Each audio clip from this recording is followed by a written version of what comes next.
ഇന്നലെ പാർലമെന്റിൽ അവതരിപ്പിച്ച ഭരണഘടനാ ഭേദഗതി ബില്ല് ആ വഴിക്കുള്ള ഒരു ശ്രമമാണ്. അതിന്റെ ഉദ്ദേശം പ്രധാനമായും രണ്ടാണ്.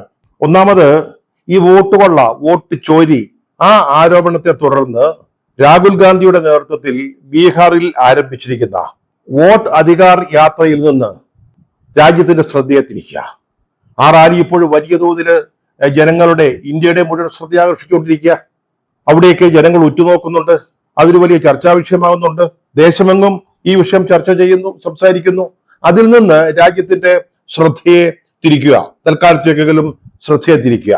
രണ്ടാമത്തേത് കുറച്ചുകൂടെ ഒരു വലിയ ഉദ്ദേശമാണ്, ഒരു ലാർജർ കോൺസ്പിറസി എന്ന് വേണമെങ്കിൽ അതിനെ പറയാൻ സാധിക്കും. അതായത് രാജ്യത്ത് ജനാധിപത്യം ഇല്ലാതാക്കുക. ജനാധിപത്യം ഇല്ലാതാക്കുക എന്ന് പറയുമ്പോൾ അവിടെ തെരഞ്ഞെടുപ്പുകളൊന്നും ഇല്ലാത്ത സാഹചര്യം ഉണ്ടാവില്ല. തെരഞ്ഞെടുപ്പ് ഉണ്ടാവും, പക്ഷെ BJP മാത്രമേ ജയിക്കൂ.